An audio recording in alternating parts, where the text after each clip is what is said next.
what have you done? Last night you said you'd never deny him. But Jesus said you'd deny him before even the cock crowed. And you were so certain that you were willing to die for him. Have you denied your Lord, your friend? Have you denied even knowing him for fear of what others might think, or because of what it might cost you? You have. You're just on a list of failed disciples. Have I ever denied being a Christian? Or failed to stand up for what I believe in just because others mock? Tonight, there is more application for ourselves, for we are not spectators here. We are part of the story. On Palm Sunday, nearly a week ago, I informed the congregation here that if the Passion Play were to be just entertainment, I wanted nothing to do with it. You can see it online, as with all the vignettes and sermons. I said, if it is done simply for entertainment and not for the glory of God, it is a complete waste of time.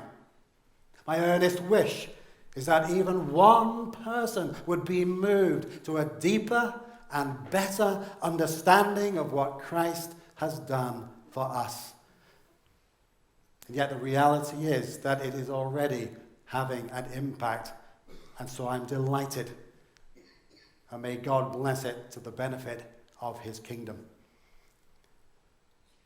We are not spectators here. We are part of the story. A quick recap then. On Sunday we heard and saw in Quarry Street Jesus doing what he'd been doing for years. Entering Jerusalem, encouraging people, caring for the sick and the vulnerable. For one last time, we hung on his every word. We strained to hear, just as another crowd strained to hear 2,000 years ago. And among other things, that night, Ian preached about the importance of Christian unity. On Monday, we heard and saw Mary displaying a mother's concern for her son. And then some travellers who didn't come to church very often, looking for a place to worship. Anywhere is good enough, true, but not with us. Out in the marketplace, with all of the distractions of the world, rather than in the quiet sanctuary of the temple, with those who are holier than thou. And Jesus was outraged, as we today ought to be outraged. Away with it. You've made my Father's house a house of robbers. You've stolen away their opportunity to worship. You're distracting them with the mundane. You will not let them into your lives. Hollow are the words, all are welcome. Or are they? Surely, all are welcome. And Donald preached that night about gentle Jesus, meek and mild, not acting out of frustration or out of control, unlike those around him who were filled with rage, perhaps excusing their own behaviors in response to his actions. How do we respond as the church? Prayer is the business of the church. Healing is the work of the church. And faith is the strength of the church, the heart of the matter, we heard that night. On Tuesday, we heard and saw Jesus preach about how he had to die so that his love could grow. And then a woman, disparaged by others, gave them an object lesson in unrestrained, costly love. And John preached about the way we draw lines so often to separate ourselves, one from another, The disciples from the woman, and churches one from another. Thank God we are seeing some Christian unity this week. But will it last till Monday? We all have a choice in that matter. On Wednesday, we heard and saw part 2 of that scene. Judas was incensed at what he saw as a waste of resources, no matter that it was because of love. Maybe we understand that one a little in an age of efficiency savings. But it led him to betray his friend. And Alex preached about the way that we betray him too. We spend more time chasing money, just as Judas did, or leisure, or hiding our talents, putting off Christ today again and again and again. 30 pieces of silver.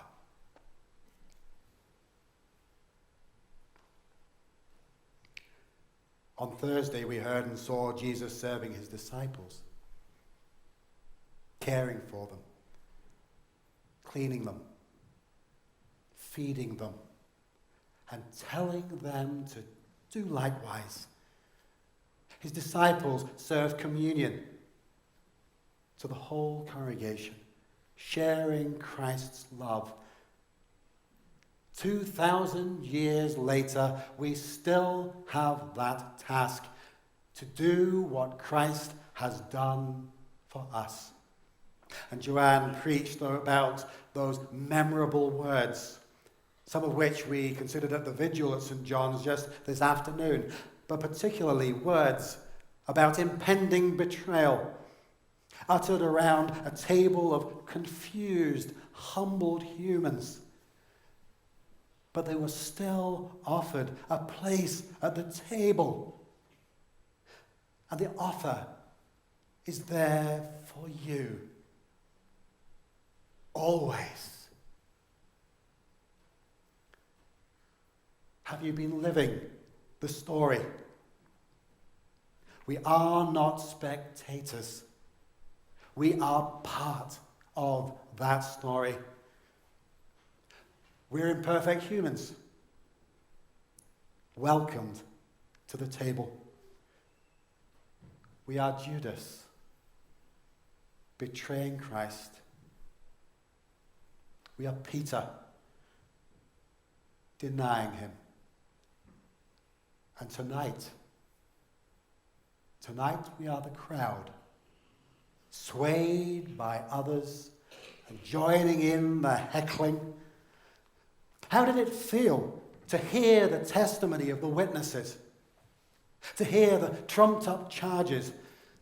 Did you laugh when Caiaphas said, "Oh, well, I suppose they ate the evidence"? Did you wince when Jesus was slapped? Were you outraged when he claimed to be the Son of God? Was it so preposterous? Did you join in when they condemned him? Did you remain silent?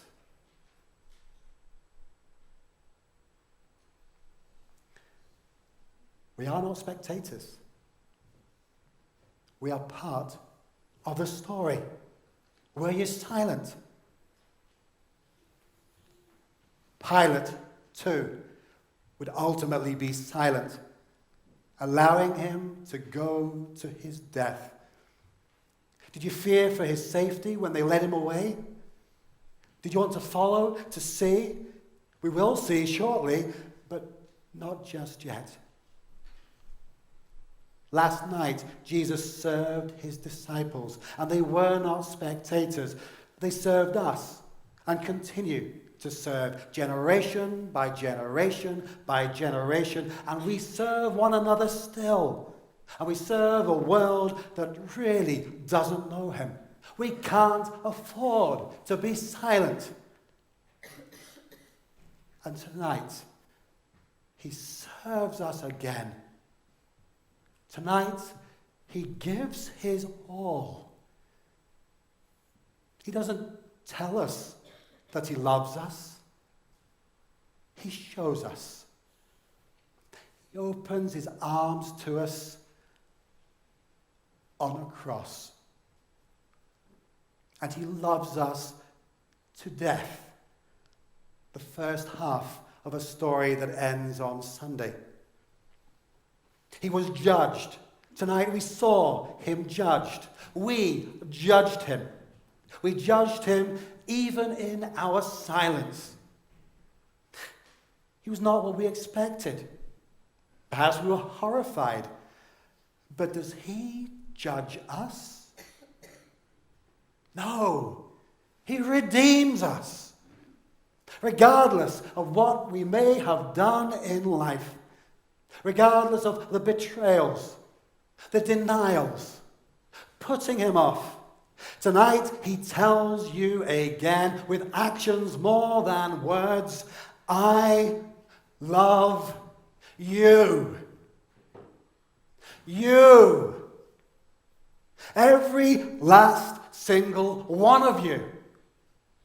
In desperation, he wants to cry it from the rooftops. I have always loved you, and I always will. Do you love me? Feed my lambs. I don't expect you to do anything that I haven't done for you. Do you love me? Love each other. We are not spectators here. We are part of the story.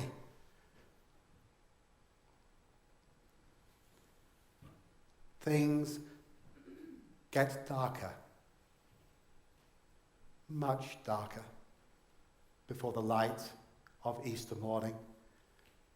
And if you suspend your disbelief, and even suspend your belief, today all our hopes and dreams, all that love that is found in Christ, turns to ashes and dies. The darker it is, the brighter Sunday will be. But we can't get ahead of ourselves. Today is not yet finished. There is no blessing yet. We are not spectators. We are part of the story. We walk with Christ. And today, we meet our Maker. Amen.